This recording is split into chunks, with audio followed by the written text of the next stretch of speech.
اللي غادي تسمعوا دابا ماشي قصة خيال وماشي فيلم رعب.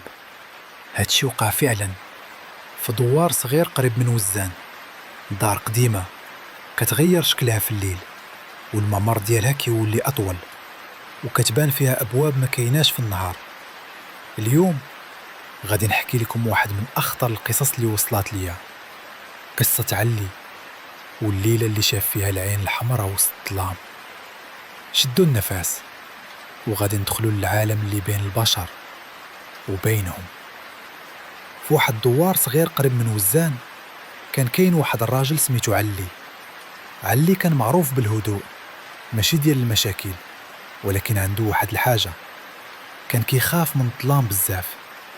نهار ما تباه ورت عليه واحد الدار قديمة دار فيها واحد الممر طويل طويل بطريقة ما مفهوماش. كل شي في الدوار كيقول هاديك الدار ما ساكنش فيها غير الريح، واللي دخل بوحدو يبات غير مع الحيط. علي ما كانش كيتيق في هاد الهضرة، وقال غير ناس القرى كيخافوا من كل شي، من الشينوا حتى من ظلهم. دخل يسكن في الدار. الليلة الأولى في النص ديال الليل علي سمع خطوات ثقيلة كتمشي في الممر. فتح الباب، الممر كيبان عادي غير طويل شوية. شد البريك، دار دورة في الممر، ما كاينش حد.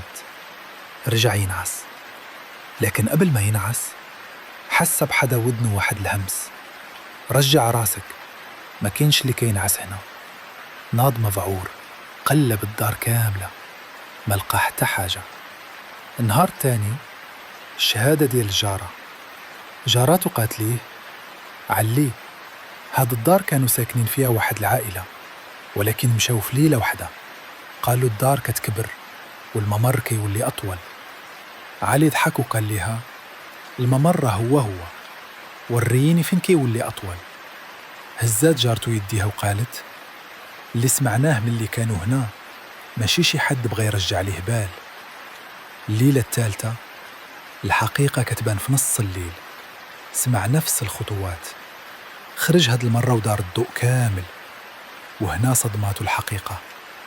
الممر ما بقى فيه 7 أمتار، ولا فيه تقريبا 12 مترا.